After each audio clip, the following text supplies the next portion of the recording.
Hi hello ನಮಸ್ತೆ ಸ್ನೇಹಿತರೆ, Dangal cinema ಖ್ಯಾತಿಯ ನಿತೇಶ್ ತಿವಾರಿ ಅವರು ಬಾಲಿವುಡ್ನಲ್ಲಿ ದೊಡ್ಡ ಮಟ್ಟದಲ್ಲಿ ರಾಮಾಯಣ ಸಿನಿಮಾ ಮಾಡೋದಕ್ಕೆ ಮುಂದಾಗಿರೋದು ಎಲ್ರಿಗೂ ಗೊತ್ತಿರುವ ವಿಚಾರ.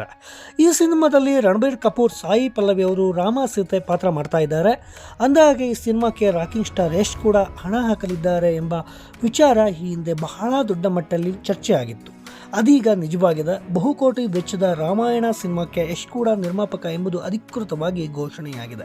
ರಾಮಾಯಣ ಸಿನಿಮಾವನ್ನು ಬಹಳ ಅದ್ದೂರಿಯಾಗಿ ದೃಶ್ಯ ರೂಪಕ್ಕೆ ಇಳಿಸುವುದಕ್ಕೆ ನಿರ್ಮಾಪಕ ನಮಿತ್ ಮಲ್ಹೋತ್ರಾ ಮುಂದಾಗಿದ್ದಾರೆ. ಇದೀಗ ಅವರ ಜೊತೆಗೆ ಯಶ್ ಕೂಡ ಕೈ ಜೋಡಿಸಿದ್ದಾರೆ. ಯಶ್ ಮಾಲೀಕತ್ವದ ಮಾಸ್ಟರ್ ಮೈಂಡ್ ಕ್ರಿಯೇಷನ್ಸ್ ಮತ್ತು ನಮಿತ್ ಮಲ್ಹೋತ್ರಾ ಅವರ ಪ್ರೈಮ್ ಫೋಕಸ್ ಸ್ಟುಡಿಯೋ ಸಂಸ್ಥೆಗಳು ರಾಮಾಯಣ ಸಿನಿಮಾವನ್ನು ಜಂಟಿಯಾಗಿ ನಿರ್ಮಾಣ ಮಾಡ್ತಾ ಇವೆ.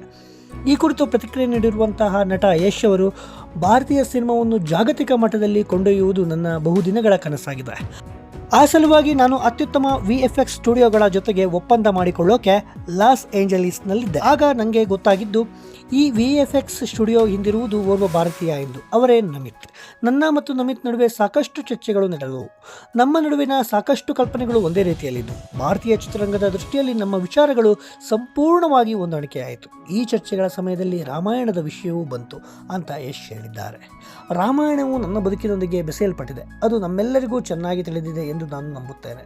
ಆದರೂ ಪ್ರತಿಯೊಂದು ಹೊಸ ಮುಖಾಮುಖಿಯು ಹೊಸದೊಂದು ಬುದ್ಧಿವಂತಿಕೆಯನ್ನು ಅನಾವರಣಗೊಳಿಸುತ್ತದೆ, ಹೊಸ ಜ್ಞಾನವನ್ನು ಮತ್ತು ಅನನ್ಯವಾದಂಥ ಒಂದು ದೃಷ್ಟಿಕೋನವನ್ನು ನೀಡುತ್ತದೆ ಅಂತ ಯಶ್ ಹೇಳಿದ್ದಾರೆ.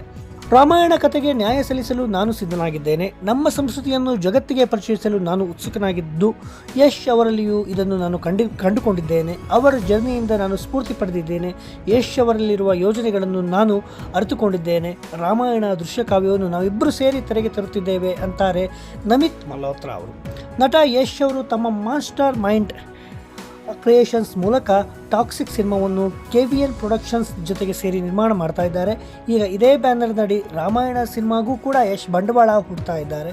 ಕನ್ನಡದ ನಟರೊಬ್ಬರು ಬಾಲಿವುಡ್ನ ಇಂಥ ದೊಡ್ಡ ಬಜೆಟ್ ಸಿನಿಮಾಗೆ ಪ್ರಾಜೆಕ್ಟ್ಗೆ ನಿರ್ಮಾಪಕನಾಗಿ ಎಂಟ್ರಿ ಕೊಡ್ತಾ ಇರೋದು ನಿಜಕ್ಕೂ ಸಾಧನೆಯೇ ಸರಿ ಅಂತ ಹೇಳ್ಬೋದು. ಈ ಬಗ್ಗೆ ನಿಮ್ಮ ಅಭಿಪ್ರಾಯ ಏನು? ಕಾಮೆಂಟ್ ಮಾಡಿ.